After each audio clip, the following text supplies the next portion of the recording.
Good morning, boys and girls. This is the answer section for your early bird this morning. So we have, number one, we have 245 minus 205. So the first thing I'm going to do is put this into a column subtraction. So I'm going to write 245, then minus 205.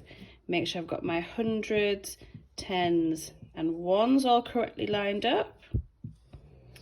So 5 minus 5 is 0. Now I've got 4 minus nothing, still 4. And then 2 minus 2 is 0. So my answer is 40. Now, number 2, I've got 158 minus 120, and then adding 50. So I'm going to have to do this in two parts. So the first thing, get my hundreds, tens and ones up. Make sure I do my subtraction column, my subtraction calculation first. So I've got 8 minus nothing is still 8.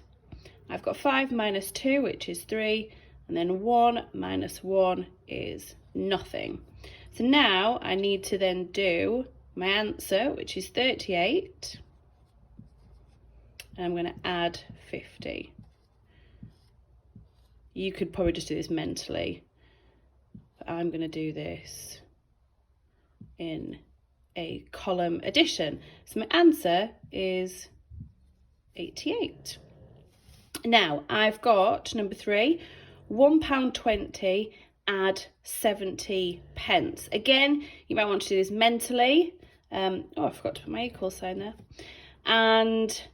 Or you could do it in a column addition. Now, remember to line up everything as it should be. Make sure your decimal place for both of them is in the right place.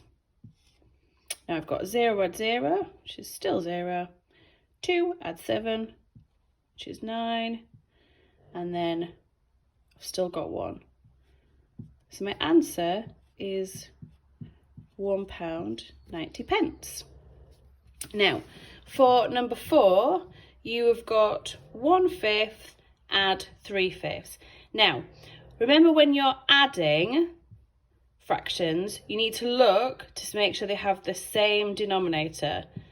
So luckily they do, they have a common denominator. So that is going to be our denominator.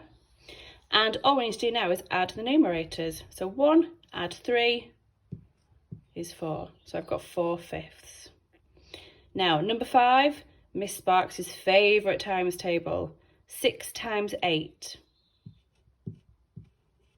48, of course. Thank you.